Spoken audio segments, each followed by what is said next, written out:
জহিরুল ইসলাম কাউসার নোয়াখালী একের রাজনীতির নতুন সমীকরণ। নোয়াখালীর ঐতিহ্য, সংগ্রাম আর সম্ভাবনার সমাহার। আর এই সম্ভাবনার কেন্দ্রবিন্দুতে এখন আলোচনায় এক নতুন নাম, জহিরুল ইসলাম কাউসার। ইসলামী আন্দোলন বাংলাদেশের পক্ষ থেকে হাতপাখা মার্কায় নোয়াখালী এক আসনে মনোনীত প্রার্থী হিসাবে তিনি এখন রাজনীতিতে আলোচনার তুঙ্গে। শুধু রাজনৈতিক পরিচয় নয়, তিনি ডাক্তার মোস্তফা হাজরা ফাউন্ডেশনের প্রতিষ্ঠাতা ও উপদেষ্টা, যেখানে শিক্ষা, স্বাস্থ্য ও সমাজসেবাকে কেন্দ্র করে দীর্ঘদিন ধরে মানবিক উন্নয়নমূলক কাজ করা হচ্ছে। স্থানীয় মানুষ জানে এই ফাউন্ডেশনের প্রকল্পগুলো নোয়াখালী গ্রামীণ জীবনে নতুন আলো জ্বালিয়েছে।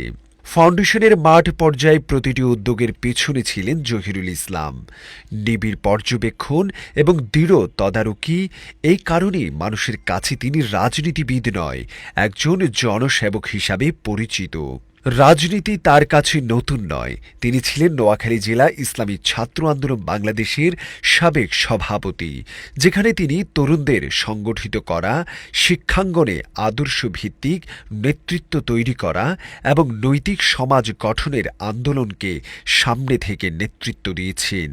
আরেকটি বড় পরিচয়, নোয়াখালীকে আলাদা বিভাগ করার দাবিতে দীর্ঘদিনের অন্যতম সক্রিয় কর্মী এবং সংগঠক তিনি হচ্ছেন। নোয়াখালী বিভাগ আন্দোলনের রূপকার, প্রশাসনিক উন্নয়ন, জনভোগান্তি কমানো এবং নতুন সুযোগ তৈরি, এই তিনটি লক্ষ্য নিয়ে তার কাজ স্থানীয়ভাবে ব্যাপক আলোচনা তৈরি করেছে।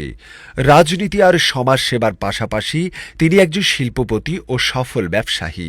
ব্যবসায়িক অভিজ্ঞতা তাকে দিয়েছে উন্নয়ন ও ভাবনার বাস্তব জ্ঞান, যা তাকে এলাকার মানুষের কাছে ভবিষ্যতের ডেভেলপমেন্ট মাইন্ড নেতা হিসাবে পরিচিত করেছে।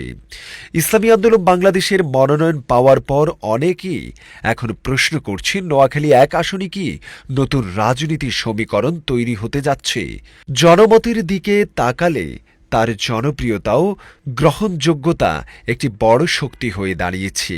তার অতীত অভিজ্ঞতা, বর্তমান ভূমিকা এবং ভবিষ্যৎ ভিশন সবকিছু মিলিয়ে নোয়াখালী একের রাজনীতিতে জহিরুল ইসলাম কাউসারের উপস্থিতি এখন নতুন সম্ভাবনার দরজা খুলে দিচ্ছে। সময় প্রমাণ করবে তিনি শুধু একজন আলোচিত নেতা নাকি আগামী নেতৃত্বের মুখ।